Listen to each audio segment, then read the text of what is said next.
4.5 কোটি বাংলাদেশে আবার নতুন করে ভোটার হয়েছে। এই তরুণ প্রজন্ম ভোট দাবি যেন এবং রাজনৈতিক অধিকার যেন সুযোগ পায়, তার জন্য আমাদের এই আজকে আমাদের সদস্যদের আয়োজন। আগামীকাল 16 তারিখ 16 মে তারুণ্যের শিক্ষা এবং স্বাস্থ্য নিয়ে ভাবনা চিন্তা একটা সেমিনার আছে। সেই সেমিনারে প্রধানমন্ত্রী নামে এখানে আমাদের মেসেজ হচ্ছে তরুণ প্রজন্মকে ভোটদানে উৎসাহিত করা, তাদের মতামত, তাদের পরামর্শ, জ্ঞানহীন এবং জ্ঞান নির্ভর একটি রাষ্ট্র গঠনে তাদের ভূমিকা নিয়ে আজকে আগামীকাল 17 মে মেসেজ দেওয়া হবে এবং তাদেরকে রাজনৈতিক অধিকার প্রতিষ্ঠা করার জন্য, তাদের কথা বলার অধিকার প্রতিষ্ঠা করার জন্য আগামী মনে করছেন যে লোকারণ্য হবে এখানে আমরা মনে করছি ন্যূনতম 5 লক্ষ লোকের সমাবেশ করব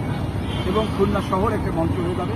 মঞ্চ এখানে আমরা করবো ওঠে কিন্তু গোটা খুলনা শহরই হবে একটা মঞ্চ, আর সেই মঞ্চেই তরুণ প্রজন্ম সহ খুলনার আপারম আবমার জনগণ সেখানে উপস্থিত হয়ে এই সমাবেশকে সফল